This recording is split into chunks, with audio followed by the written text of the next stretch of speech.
ආයුබෝවන්. ආබාධ සහිත පුද්ගලයන් සඳහා වන ජාත්‍යන්තර දිනය සෑම වසරකම දෙසැම්බර් 3 වෙනිදාට යෙදලා තියෙනවා.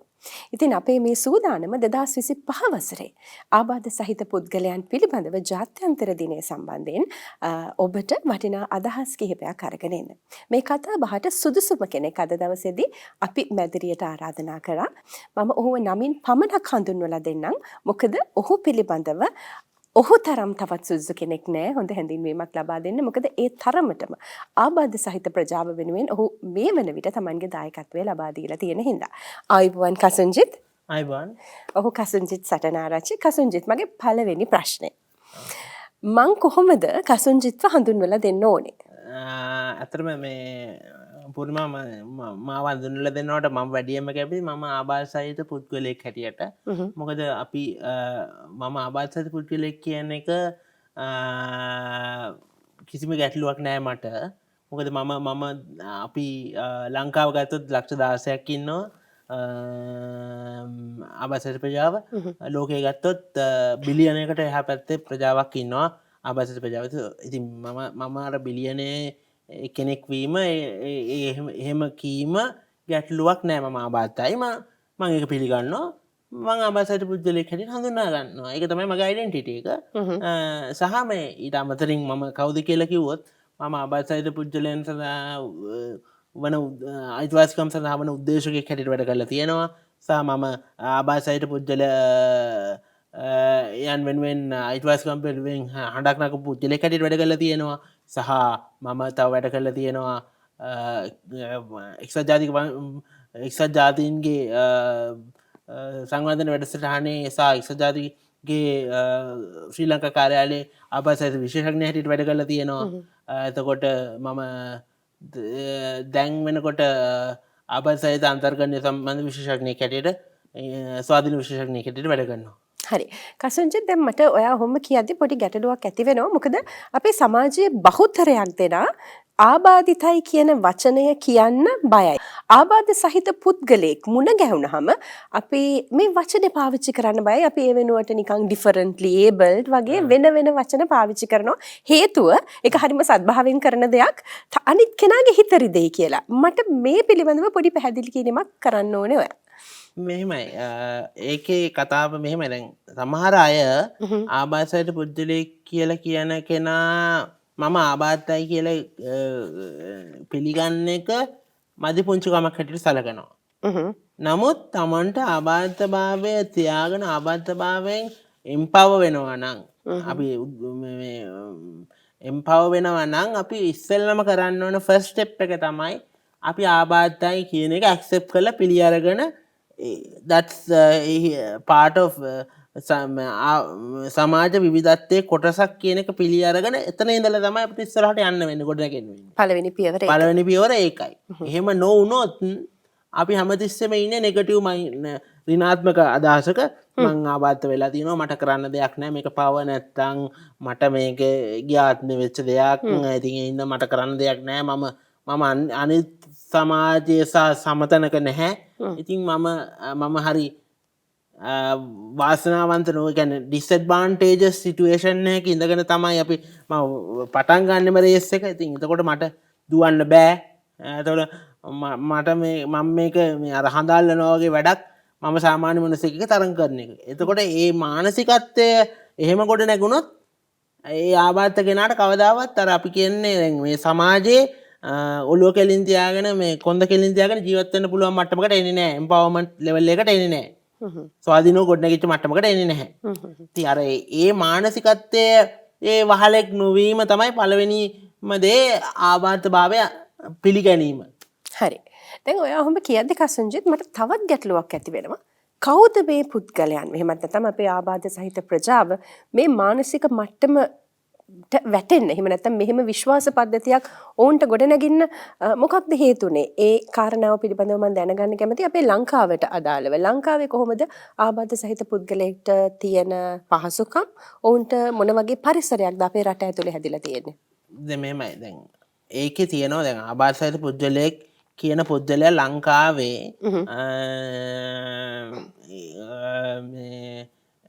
අර මං කිව්වා වගේ ලක්ෂ 16ක් ඉන්නවා 8.7ක් ප්‍රමාණයක් ඉන්නවා 100ට ගාන ගත්තොත් 2011 සංගණනය අනුව. නමුත් ආබාධිත පුද්ගලයන්ට අයිතිවාසිකම් පිළිබඳ 1996 පනතකුත් තියෙනවා. හැබැයි පොලිසිය ප්‍රතිපත්තියකුත් තියෙනවා. ඇක්ෂන් ප්ලෑන් එකකුත් තියෙනවා. හැබැයි ඒක ක්‍රියාත්මක කිරීමේදී ලංකාවේ විශේෂයෙන්ම ආගමික පසුබිමකින් එන බෞද්ධ ආගමික පසුබිම හෝ වෙනත් ආගමික පසුබිම් වලින් එන අර කර්මය පිළිබඳ සංකල්පය අර ආබාධිත පුද්ගලයන් බලා ගන්න ඕනේ. අර මෙඩිකල් මොඩල් එකෙන් ඒකෙන් එන ආකල්පත් එක්ක අපි හදලා තියෙන්නේ ආබාධිත අයට මුකුත් කරන්න බෑ. ඒගොල්ලෝ බලා ගන්න එක අපේ වගකීම වගේ එකක්. දැන් ලෝකේ ගත්තොත් ඒක ඒට එහාට ගිහිල්ලා තියෙනවා. ලෝකයේ ආබාධිත පුද්ගලයන් කිව්වම ඒගොල්ලෝ පිළිගැනෙන්නේ තැනක ඉන්න පුද්ගලයන් ඒගොල්ලන්ට අපි අවශ්‍ය සහයෝගය නැත්නම් රීසනබල් ඇකොමඩේෂන් කියනවා. ඒ කියන්නේ පහසුකරණය කරන්න ඕනේ කියන එක විතරයි කරන්නේ. ඒගොල්ලන්ට සාමාන්‍ය කෙනෙක් වගේ ජීවත් වෙන්න උදාහරණයකට විවාහ වෙන්න පුළුවන් වෙන්න ඕනේ, චිත්‍රපටියක් බලන්න යන්න පුළුවන් වෙන්න ඕනේ. සියලු දේ පුළුවන් වෙන්න ඕනේ. සමාජ ජීවිතයක් ගත කිරීමේ අයිතිය තියෙන්න ඕන අනිත් අයට හා සමානව.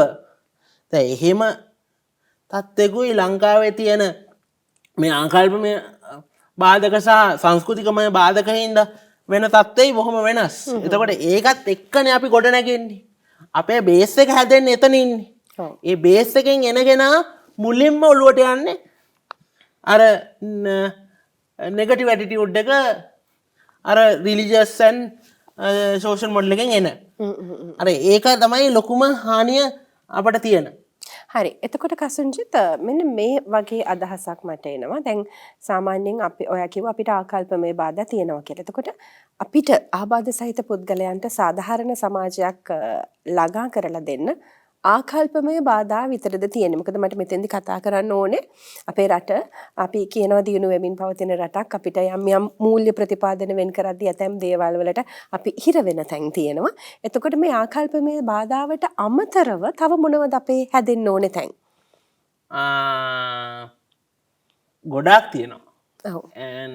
ඒක තමයි ඉන්ෆ්‍රස්ට්‍රක්චර් දියුණු වෙන්න ඕනේ. යටිතල පහසුකම්. යටිතල පහසුකම් ටික දියුණු වෙන්න ඕනේ. අපි එතකොට ඊළඟට ගත්තොත් අපි මානව සම්පත් දියුණු කරන්න ඕන ආබාධිත පුද්ගලයන්ට පහසුකම් සැපීමට ප්‍රමාණවත් විදියට.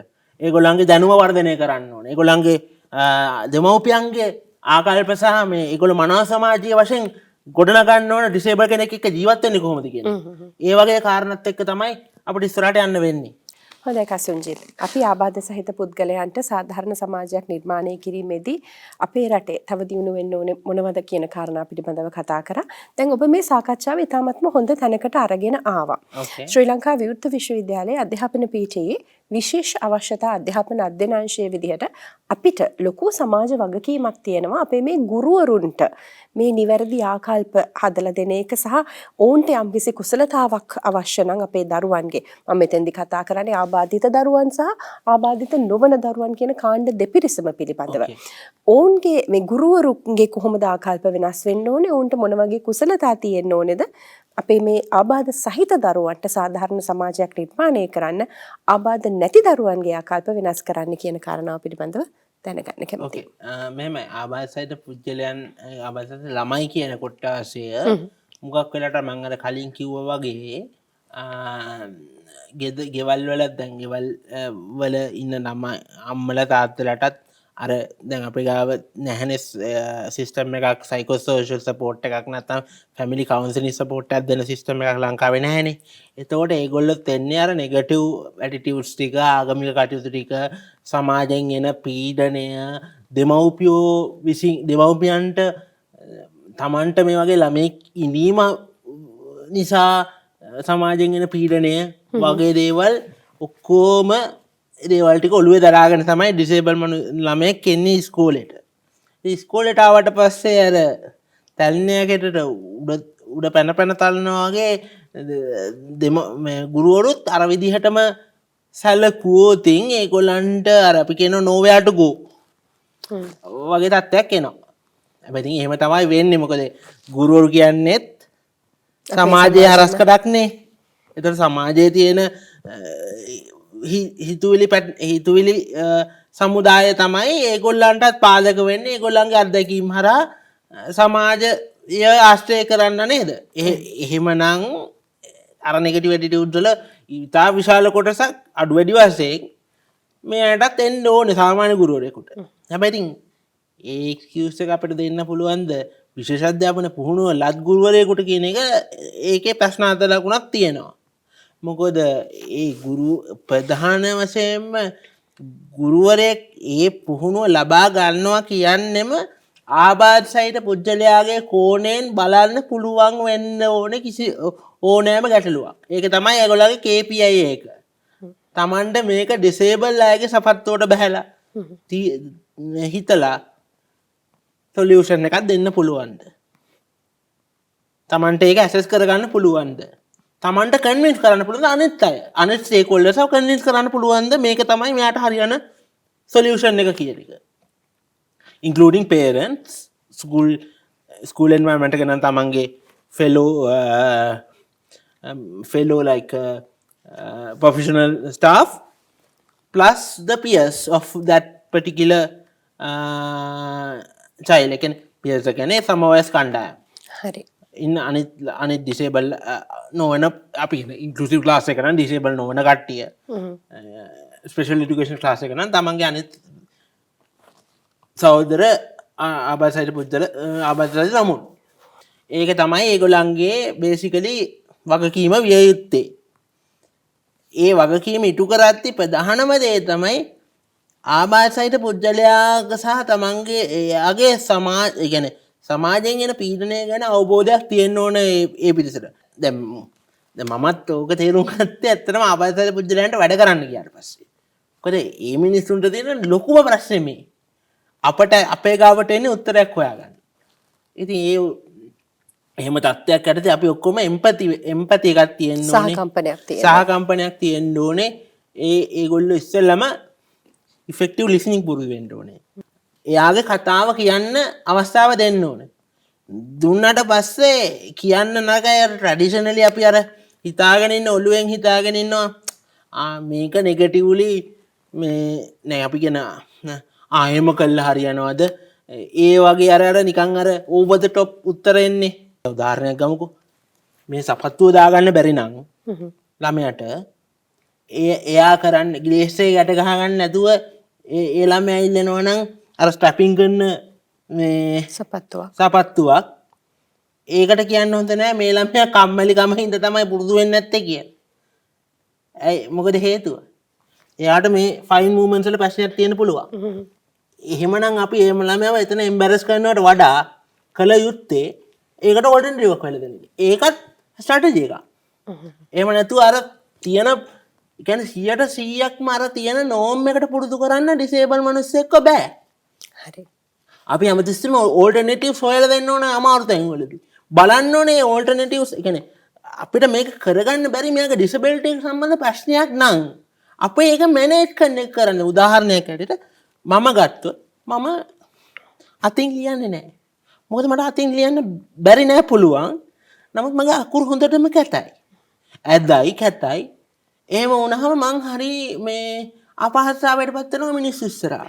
මට ලියා ගන්නවත් බෑ කියලා. ඉතින් ඒ අපහසුතාවයට පත් වෙලා මම මානසිකව වැටෙන එක මට ටයිප් දැන් මම පිළිගන්නවා මට ලියන්න අමාරුයි කියලා. ඉතින් මම ටයිප් කළා ඒ අපහසුතාවය අවම කරගන්නවා. මොකද නැත්තම් අපහසුතාවයට පත් කරනවා ඩක් ගාලා. මෙයාට ලියන්නත් බෑ මෙයා කොහොමද මේ ගිහිල්ලා උපාධියක් හරි මොකක් හරි කරන්න. හැබැයි මම අද වෙනකොට මම උපාධියකුත් කරලා තියෙනවා. අවුරුදු 7ක් මේ එක්සත් ජනසංഘ වැඩ කරලත් තියෙනවා. මට රීසනබල් ඇකොමඩේෂන් හම්බෙලක් තියෙනවා. හැබැයි ඉතින් මුගක් වෙලාවට ටීචර්ස්ලා කරන්නේ අර සාම්ප්‍රදායික ක්‍රමය ගැන ඔළුවේ තියාගෙන මෙයාව ඒකට පුෂ් කරනවා. සමහරට ඒ දෙන පීඩනයේ හින්දාම ඒ ළමයි දැන් ඒ ළමයි සමහර වෙලාවට මේ සමාජශීලී නොවී ඉන්න මුළු ගන්නෙන්නම ඇති. දැන් මට මේගොල්ලෝ කියනවා හරි මොකද්ද බබා මෙහෙමයි ඔයාට වගේ සපත්තුවේ ලේස් එකට ගන්න අප්පච්චිද නැත්නම් අම්මද හරි නෑනේ බලන්න ඔයාගේ අනිත් ළමයි ඔයාගේ වයසින් අනිත් ළමයි ඒව කරගන්නවානේ. ඒක කිව්වන් පස්සේ අපිට කරගන්න මොකද අපි කැමැත්තෙන් ඒක නොකර ඉන්නව නෙමෙයිනේ අපිට කරන්න බෑ.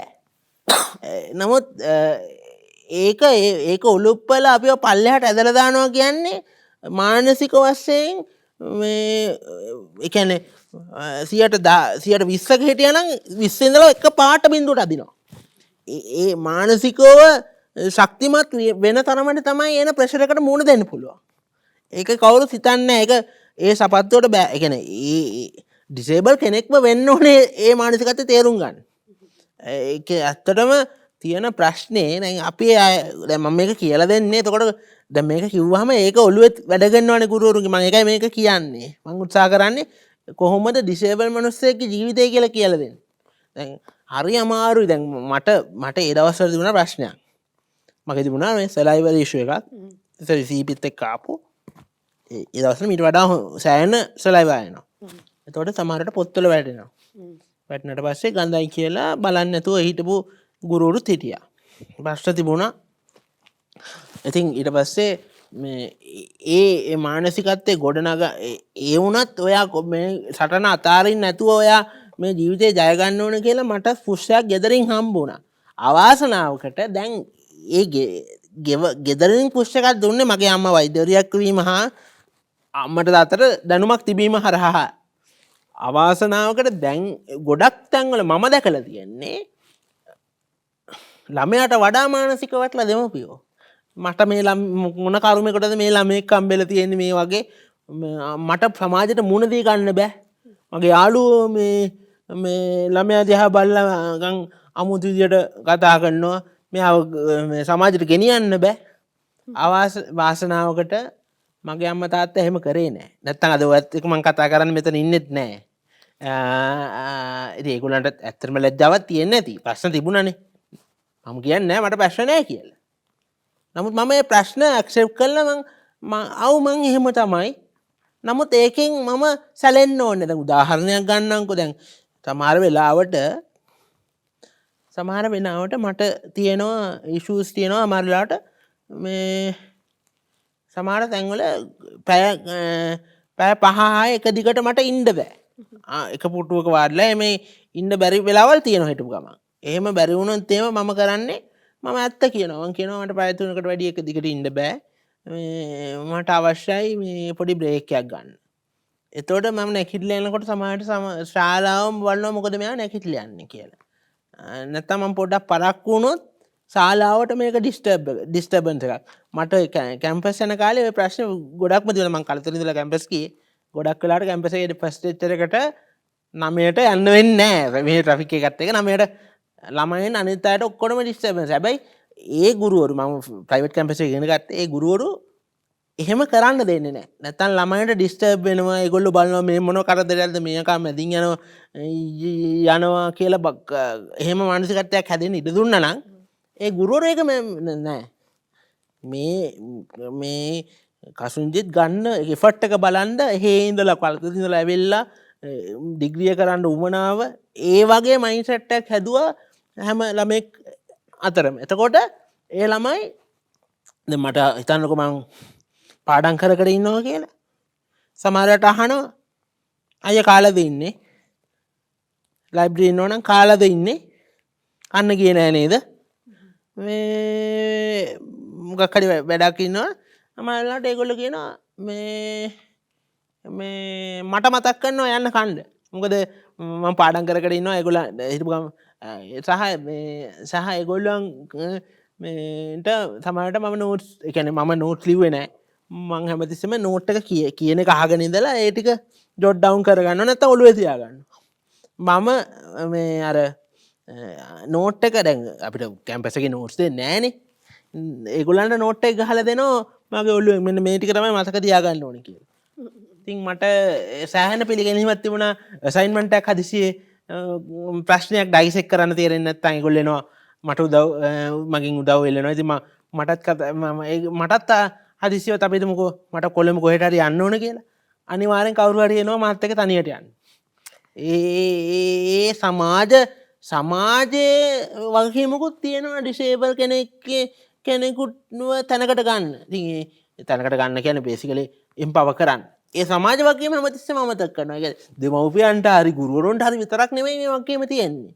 අද සමාජයේ මිනිස්සු හැටියට මේ මිනිස්සයාට ෆීල් දැනෙන්න දෙන්න ඕන මේ මිනිස්සයා අපේ කොටසක් කියලා. එහෙම දැනෙන්න නොදී ඒගොල්ලන්ව වෙනස් කොට සැලකලා නැත්තම් අනේ ඩිසේබල් මිනිස්සෙක් නේ. මම පොලිස් රිපෝට් එකක් ගන්න පොලිසියට ගියා කියන්නකෝ. මොනවටද මේ මිනිස්සුන්ට කරදර කරන්නේ? විස්තරේ කිව්වනම් අපි දෙනවනේ. ඉතින් එතකොට මං ඔබතුමා මං කෝල් එකක් දුන්නාම කිව්වේ මේ ඔබතුමා එන්න ඕනේ කියලා බලන්න. මං ආවා බලන්න ඕනේ කිව්වා. මං ආවා ප්‍රශ්නයක් නැහැ නේ. මං ඩිසෙබිලිටි එකක් තියෙනවා කියලා කිව්වේ නැහැ. මං අනවශ්‍ය තැන් වලට ඩිසෙබිලිටි එකක් තියෙනවා කියලා කියන්නේ නැහැ. මට අවශ්‍ය නම් ඒ කියන්නේ අපි තුමුකෝ අපිට ඩිසෙබල් ඇකොමඩේෂන් එකක් අවශ්‍ය නම් විතරක් මම ඩිසේබල් කෙනෙක් මට මෙහෙම ඇතුල් වෙන්න එහෙම ප්‍රශ්න තියෙනවා කියලා කියනවා. මොකද එහෙම කියන්නේ නැහැ හැමතිස්සෙම. ඒ කියන්නේ අපි හැමතිස්සෙම සමාන තලයක ඉඳලා ජීවත් ඒ වගේ දැන් ඔය වගේ උදාහරණ ටිකක් මම දෙන්නේ. ඒ වගේ හිතන්න ඕනේ හැමතිස්සෙම මේ මනුස්සයාට අයිතියක් තියෙනවා අපිට වගේම ඩිග්නිටි එකක් තියෙනවා ආත්මකරුත්වයක් තියෙනවා ඒ වගේ ලැජ්ජා හිතනවා ඒ මනුස්සයාටත් හැඟීම් දැනීම් තියෙනවා ඒ මනුස්සයාටත් ආදරය ඒ වගේ හැඟීමුත් ඒ මනුස්සයාටත් පොදුයි කියන එක තේරුම් ගන්න ඕනේ. අනිත් එක මේ ආබාධිත ළමෙක් දඟ වෙන්නේ ආබාධිතභාවයෙන් හින්දා නෙමෙයි. ළමයි කොහොමද දඟනේ? ආබාධිතභාවයෙන් දඟ දැන් අපි දඟ වුණොත් හරි මොකක් හරි වුණොත් ඒගොල්ලෝ කියන්නේ මෙයා ඩිසේබල් ළමෙක් නේ. ඩිසේබල් හින්දානේ මෙයා මෙහෙම වෙලා තියෙන්නේ. නෑ මට හැදුනොත් ස්ට්‍රෙස් හැදුනොත් එහෙම ස්ට්‍රෙස් හැදෙන්නේ ඩිසේබල් මිනිස්සෙක් වෙච්ච හින්දා. මට විභාගේ ලකුණු අඩු මට විභාගයට ලකුණු අඩු වෙන්නේ ඩිසේබල් ළමෙක් හින්දා. නෑ ඩිසේබල් කම ආබාධිතභාවයෙන් හින්දා වෙන දේවල් තියෙනවා මං කියන්නේ නෑ කියලා. දැන් උදාහරණයක් ගමුකෝ. මට එක දිගට පැය 4ක් එක්සෑම් හෝල් එකේ වාඩිලා කොන්සන්ට්‍රේට් කරන්න බැහැ. ඒක ඩිසෙබිලිටි එකට හේතුවක් වෙන්න පුළුවන්. මට එන ෆිසිකල් ෆේන් එක හරි නැත්නම් ෆිසිකල් පොස්චර් ඉෂුව එකක් හරි නැත්නම් මට මානසිකව එච්චර දරා ගන්න බැරි එක හරි නැත්නම් මට ප්‍රෙෂර් එක ඒ කියන්නේ බ්ලඩ් ප්‍රෙෂර් එක වැඩි වෙනවා හරි ඒ වගේ දේවල් අරකේ බලපෑමක් වෙන්න පුළුවන්. ඒ වුණාට හැම දෙයක්ම අර හිගන්නගේ තුවාලේ වගේ හැම දෙයකටම ඩිසබිලිටි එක ගාව ගන්න එක වැරදි. දැන් මම වර්ක් ස්ට්‍රෙස් වෙනවා නම් මම වර්ක් ස්ට්‍රෙස් වෙන්නේ ඒ වර්ක් එන්වයරන්මන්ට් එක ස්ට්‍රෙස්ෆුල් හින්දා වෙන්න පුළුවන්. මට ඩිසබිලිටි එන්වයරන්මන්ට් එක මම ඩිසබිලිටි එකක් තියෙන හින්දා නෙමෙයි මට. අන්නේ දැන් උදාහරණයක් ගමු. දැන් ඒ O level හරි A level හරි එක සාමාන්‍ය මිනිස්සෙකුටත් අමාරුයි. නැත්නම් අපි හිතමුකෝ විභාගයක් ලියලා මෙමරයිස් කරන එක ඒවට ටෙක්නික්ස් හොයා ගන්න ඕනේ. ඒ ටෙක්නික්ස් හොයාගෙන එයාව ඇසස් කරලා ඒ උදව් කරන කොයි හැම වෙලාවෙම එයාව එන්කරේජ් කරන්න ඕනේ දේ තමයි ඔයා හැමතිස්සෙම හිතන්න සාමාන්‍ය ළමෙක් වගේ. ඔයාට බැරි දේවල් ගැන කතා කරන්න බය වෙන්න එපා, හංගන්න එපා.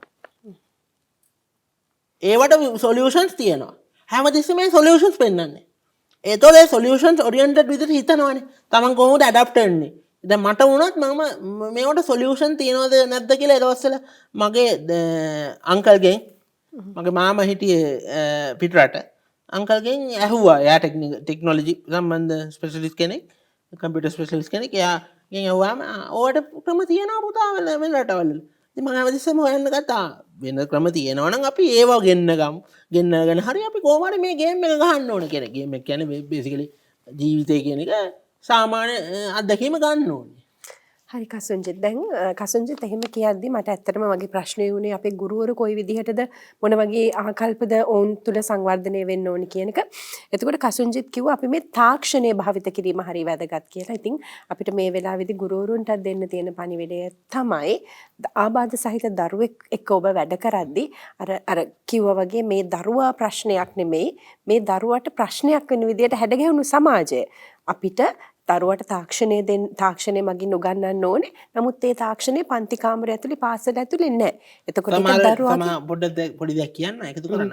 තමයිට ආබාධ සහිත නොවන පුද්ගලයෙකුට දෙන්නේ 6 වසරේ වෙන්න පුළුවන් කම්පියුටරයක්. මේ ළමයාට දෙන්න ඕනේ වෙයි අපිට 5 වසර විතරනකොට. හේතුව මොකද්ද? මේ ළමයා fully dependent on the computer and the computer technological environment for reasonable accommodation and assistive technology, right? For fully dependent. ඉතින් එහෙම කෙනෙකුට අර තියෙන ගැප් එක මිටිගේට් කරන හොඳම ඔප්ෂන් එක මේක. ඇයි අපි ඒක කරන්නේ නැත්තේ? ඒක ඇත්ත කසුංජිත් මමත් ගොඩක් වෙලාවට දැකලා තියෙන දේ තමයි එක්ක ඔයා සාමාන්‍ය විදිහට ඉගෙන ගන්න. එහෙම නැත්නම් ඉගෙන ගන්නේ නැතුව ඉන්න. අර අතර මැදේ දරුවට පහසුකම් සලසන කාර්යය තමයි ගුරුවරු සහ දෙමව්පියෝ අතින් වෙන්න ඕනේ. අනිත් එක තමයි මට කසුංජිත් එක කතා කරද්දි මට අමතක කරන්න බැරිම දේ තමයි ඔයාගේ දෙමව්පියෝ. මගෙත් එක කලින් කතා කරද්දි කියලා තියෙනවා පුදුම සටනක් දුන්නේ අම්මා ඔයා වෙනුවෙන් කියලා. මං කැමති ඒක දැනගන්න. මොකද අද අපේ මේ කතා බහේ ප්‍රධාන අරමුණක් මට වෙන්න ඕනේ ගුරුවරු සහ දෙමව්පියෝ කොහොමද අපි බලගන්වන්නේ. ඒ හරහා අපිට පුළුවන් අපේ ආබාධ සහිත දරුවන්ට වඩාත් යහපත් සමාජයක් නිර්මාණය කරන්න. කසුංජිත් මගේ අපිව බලාගෙන ඉන්න දෙමව්පියන්ට ආබාධ සහිත දරුවන්ගේ දෙමව්පියන්ට මොකක්ද අපිට දෙන්න තියෙන පණිවිඩය? පැහැදිලි. ඒ කියන්නේ මට දෙමාපියන්ට දෙන්න තියෙන ප්‍රණීතය මම බොහෝ දේවල් කලින් කිව්වා. ඇත්තටම මට කියන්න ඕනකම තිබුණේ දෙමව්පියෝ Tamanට ආබාධයට ළමෙක් ඉන්නවා කියන එක ගැන මං කියන්නේ දුක් වෙලා හරි කනගාටු වෙලා හරි මේ පවට සාප කළා හරි ඒවම් කරාට මොනවා කරත් ප්‍රශ්නේ විසඳෙන්නේ නැහැ. සහ මේ ආබාධ භාවය කියන එක ඇක්සෙප්ට් කරන්නේ නැතුව ඒකට අර හිත හදාගන්න සොලියුෂන් හෙව්වට හරියන්නේ නැහැ. උදාහරණයක් විදිහට දැන් උදාහරණයක් ඇටියට දැන් අපේ අම්මලත් මුලින්ම හිතුවේ මේක හොඳ කරන්න පුළුවන් කියලා. මම කියන්නේ CP තියෙන මනුස්ස එක්ක කරන්න පුළුවන් මැනේජ් කරන එක.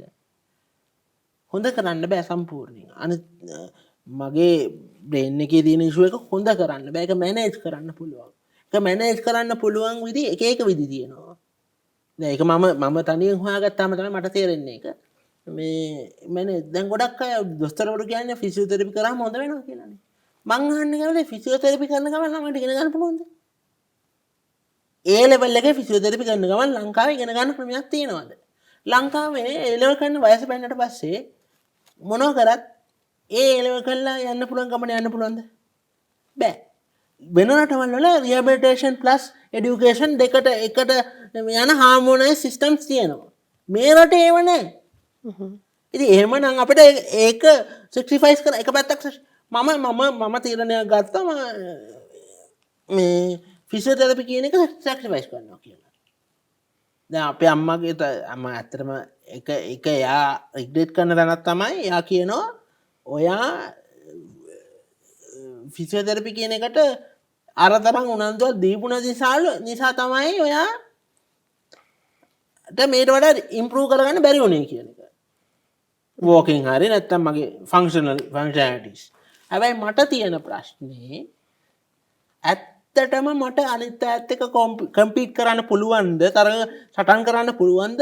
ඒකයි බීඩ් එකක් ගන්න පුළුවන් සයිස් එකට A level වල කැම්පස් එකට සිලෙක්ට් වෙන්න පුළුවන් සයිස් එකට A level වලට රිසල්ට් එකක් ගන්න අනිත් අයත් එක්ක කම්පීට් කරන්න පුළුවන්ද ඔය ඔක්කොම කරගෙන?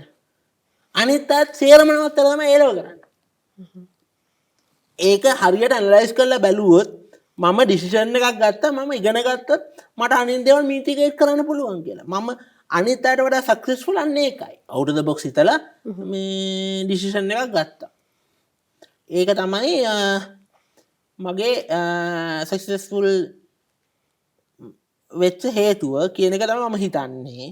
සහ මේ ගොඩක් අය කියනවනේ දැන් මට ඉස්කෝලේ කාලේ සෑහෙන ප්‍රෙෂර් එකක් තිබුණා. මුල කාලේ ළමයි කැමති වුණේ නෑ. ළමයින්ට සමහර දෙමව්පියෝ කිව්වා මෙයාව ආශ්‍රය කරන්න එපායි කියලා. මොකද ඉන්ටෙලෙක්චුවල් ඩිසේබල් ළමයි වෙන පික්චර් එකේ මම ඩිසේබල් ළමයි කිව්වහම ඒක ඇත්ත.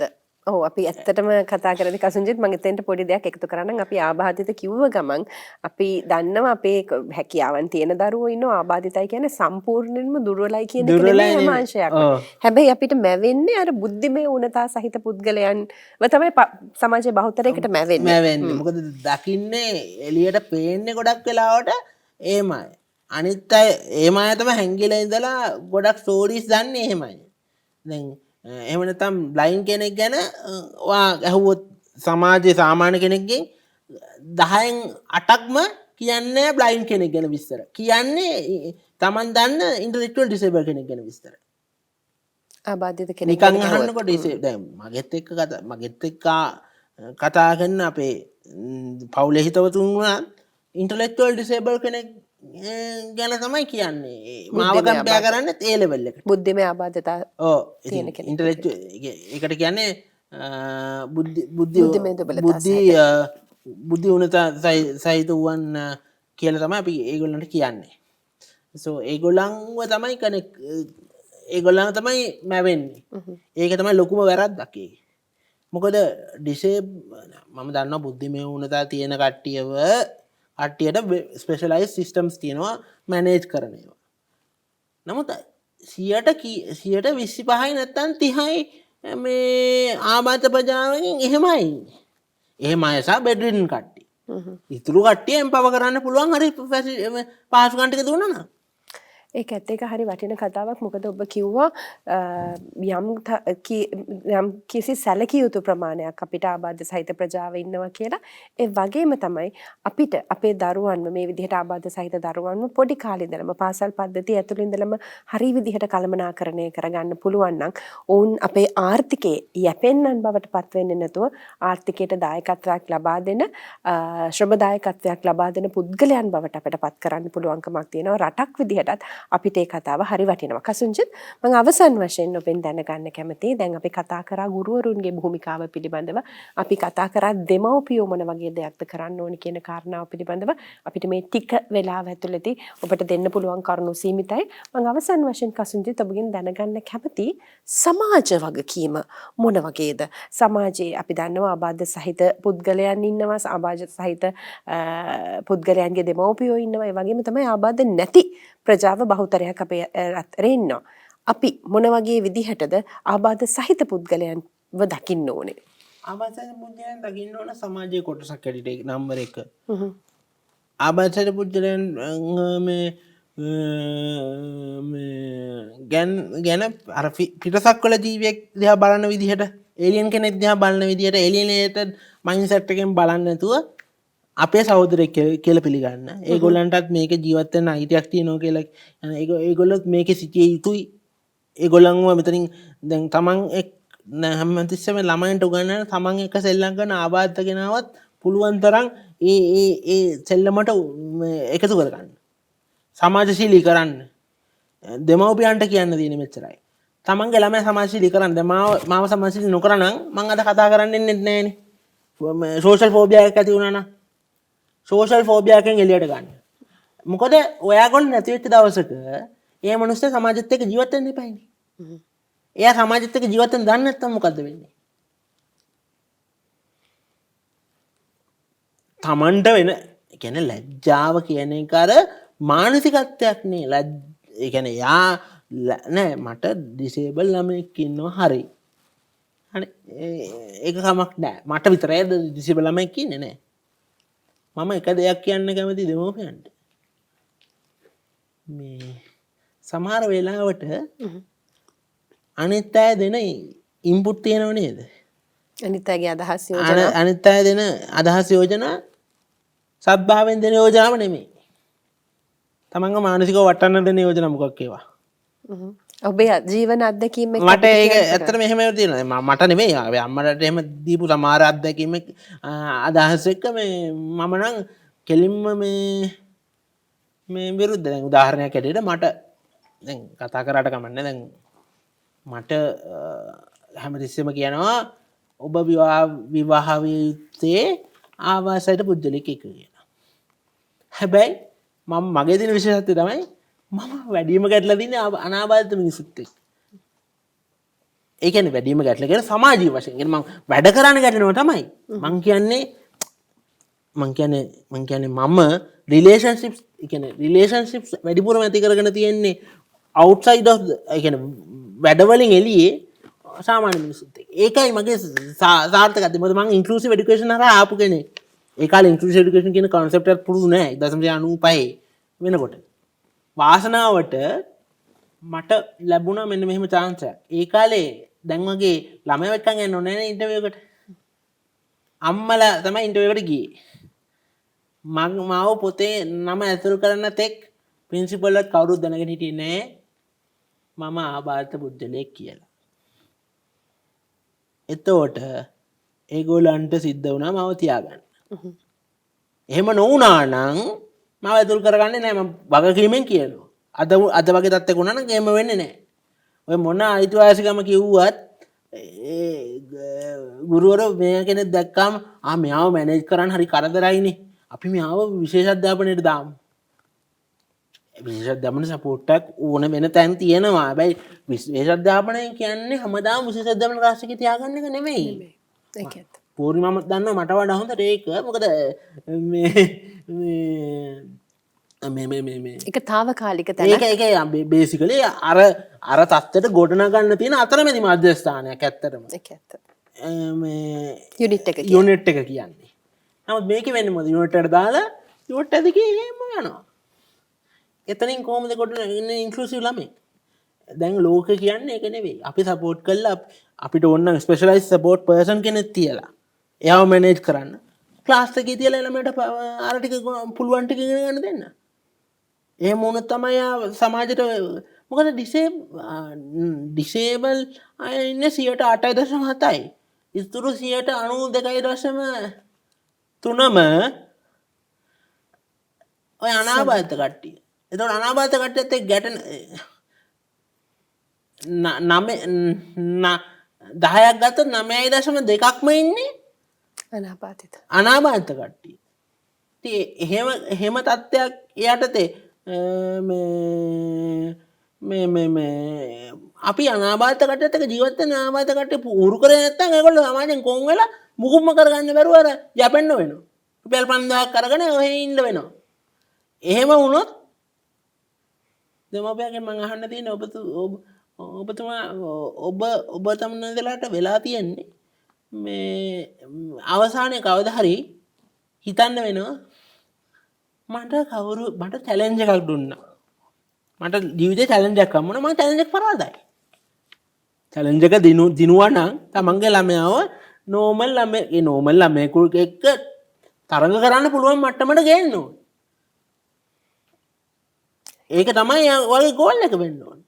එහෙම නැතුව මේ මිනිස්සු කියන নানা ප්‍රකාර කතා අනේ ආබාධිත කෙනෙක්ද අනේ පව් එළම අපි මේ අනිත් මිනිසුන්ට පින් කරන්න හැදිච්ච පින්කෙත් එහෙම නෙමෙයි. මේ ආබාධිත මිනිස්සුන්ට පින් ඕනේ නැහැ. ආබාධිත මිනිස්සුන්ට ඕනේ අවස්ථාව සහ මේ සමාජයේ ගරුත්වයක් ඇතුව ජීවත් වීමේ අවකාශය. ඒක දෙන්න අවශ්‍ය හැම ෆයිට් එකක්ම කරන්න මිනිස්සු කියන හැමදේම ඔලුවට දාගන්න එපා. මොකද මිනිස්සු කියන්නේ ගොඩක් වෙලාවට අපි කියනවනේ අර මිනිස්සු කියන්නේ නිකන් මේ කියන්නේ මේ මිනිස්සු සමහරවිට දේවල් කියන්නේ අර ඇත්තට මේක ඇනලයිස් කරලා නෙවෙයි අර කොහෙන් හරි ඇහිලා හරි නැත්නම් ඒ වගේ අර මේ Tamanට අත්දැකීමක් ඇත්තෙම නැහැ. Tamanට ඒක ඒ සූ එකට බහින්න තේරෙන්නෙම නැහැ. නමුත් ඒක ගැන පැය ගණන් දේශන දෙනවා. එහෙම වුණාම මම නම් කියන්නේ ඒ වගේ දේවල් කරන්න එපා. මම බලන් ඉන්න අයට කියන්නේ Tamanට ආබාධිතභාවය ගැන තේරෙන්නේ නැත්නම් කරුණාකරලා සජෙෂන්ස් දෙන්න යන්න එපා. මොකද ඒකට ප්‍රොෆෙෂනල් හෙල්ප් ගන්න පුළුවන් කෙනෙක්ගෙන් ගන්න ඕනේ. සමහර තැන්වල මට වෙලා තියෙනවා මේ ළඟදී වෙච්ච ලස්සනම කතාවක් තමයි ආබාධිතභාවය සනාථ කරන්න අවශ්‍ය පරීක්ෂණයක් කරන්න මම ගියා වෛද්‍යවරයෙක් ළඟට. එතුමා මගෙන් අහනවා ඔයාට ආබාධිතභාවය තියෙනවා කියලාද මම මේක දෙනව නැහැ කියලා. මම ගොඩක් මම තියෙනවා කියලා දෙන්න මොකද මම කොහේ හරි යනවා නම් හරි හැමතැනම මේ ආබාධිතභාවය පිළිබඳ විස්තර දැනුම් දෙන්න ඕනේ හැමෝටම. මොකද එහෙම නැත්නම් ඒ අය අපහසුතාවයට පත් වෙනවා මොකක් හරි අදිශ අවස්ථාවකට මුහුණ දෙන්න ඕනේ තියෙන්නේ. ඒක ඇත්ත. ඒකෙන්ද හැමතිස්සෙම හංගන්න එපා. ඇත්ත තත්ත්වය ඇත්ත සැටියෙන් පිළිගන්න. ඒ පිළිගත්තම අය මනුස්සයව අනේ මේ ආබාධිත ළමයිගේ දෙමව්පියෝ හරි නැත්නම් මේ ආබාධිත ළමයා මොකටද මෙහාට ගෙනාවේ කියලා හරි එහෙම කියන්න බෑ. ඒකෙන් ලැජ්ජාවටපත් වෙන්න ඕනේ ඒ මිනිස්සු නෙමෙයි. ඒ අපහසුතාවයටපත් කරන තමන් තමයි තමන්ගේ මේ නොහැකියාව මේ පෙන්වන්නේ අන්තර්ගතයේ වූ සමාජයක ජීවත් වෙන්න බැරිකම්. ඒක අවාසනාවකට මේ රටේ ලොකු දෙයක් වුණාට වෙන රටකට ගිහිල්ලා ඕක කරොත් එහෙම තමන්ගේ පාස්තාවට පත් වෙන හැටි බලන්න පුළුවන් මේ ලංකාවෙන් මේ දූපතෙන් එළියට ගිහිල්ලා ඔය වගේ වැඩක් කරපු දාට. ඇත්ත කසුංචිත. එතකොට ඔබ ඔය කියන කාරණාත් එක්ක මට පැහැදිලි වුණ දේ තමයි අපේ සමාජයේ විවිධ ස්තරවල විශේෂයෙන්ම ආබාධ සහිත පුද්ගලයන් යම් යම් ආකල්පමය බාධාවලට ලක් වෙලා ඉන්නවා.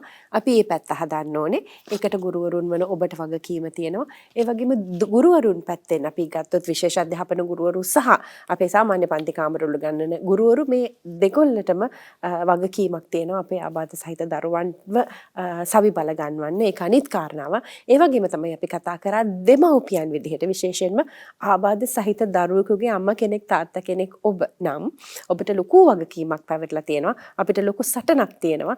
අපි අර කසුංචිත් කිව්වා වගේ මේ ගේම් එකෙන් එළියට යන්න ඕනේ. මෙතන පරාජිතයෙක් වෙලා නෙමෙයි. ඒ වෙනුවෙන් අපිට කරන්න ලොකු වැඩ කොටසක් තියෙනවා. ඉතින් මේ වගේම තමයි ඔබ සමාජයට පණිවිඩයක් දුන්නා. ආබාධ සහිත පුද්ගලයෙක්ව කොහොමද අපි අපේම කොටසක් විදිහට දකින්නේ? ඔහුගේ දෘෂ්ටි කෝණයෙන් මේ දේවල් දිහා බලන්න කියන කාරණා මේවා අමාරු දේවල් නෙමෙයි කසුංජිත්. එකම දේ සල්ලි යන දේවල් නෙමෙයි. අපේ ආකල්පමය වෙනස පමණයි ඇති කරගන්න ඕනේ. ඉතින් මේ ජාත්‍යන්තර ආබාධිත පුද්ගලයන්ගේ දිනය සමරන මේ දවසේදී අපේ බලාපොරොත්තුවත් මෙන්න මේ ආකල්පමය වෙනස ඔබ තුළ ඇති කරන එක. මේ අපි කරන්න යන ලොකු වැඩේ බොහොම පුංචි පියවරක් වෙන්නේ නැති අද දවසේදී අපේ මේ කතා බහ. හැබැයි ඒ හරහා අපිට පුළුවන් නම් අඩුතරමේ සමාජයේ සුළු පිරිසකගේ හෝ ආකල්පමය වෙනස ඇති කරන්න ඒ හරහා අපේ සමාජයේ ආබාධ සහිත පුද්ගලයන්ට සිදුවෙන ධනාත්මක බලපෑම වචනයෙන් නිම කරන්න බෑ. ඉතින් කසුංජිත් බොහොම ස්තුතියි අද අපිත් එක්ක මේ කතාවට එකතු වුණාට. කසුංජිත් සටනාරච්චි ආබාධ සහිත පුද්ගලයන් වෙනුවෙන් බොහෝ දේවල් කරන කෙනෙක්. දැනටත් අපේ ආබාධ සහිත පුද්ගලයන් විශේෂයෙන්ම අපේ රටේ ඉන්න ආබාධ සහිත පුද්ගලයන් වෙනුවෙන් ඔහු බොහෝ දේවල් කරනවා. ඉතින් ඉදිරියටත් කසුංජිත් අපේ ලංකාව දාලා යන්නේ නැතිව මොකද අපේ රටට ඔබගේ සේවය ඔබගේ දැනුම අවශ්‍යයි. මොකද ඔබ මේ අමාරු කාලේ පහු කරගෙන ආපු කෙනෙක්. ඒ නිසා ඒ අත්දැකීම් එක්ක අපේ දෙමව්පියන්ට ගුරුවරන්ට උදව්වක් වෙන්න තියෙනවා නම් ඒක හරි වටිනවා කසුංජිත්. thank you very much. මාව ඉන්වයිට් කරාටත් බොහොම ස්තුතියි.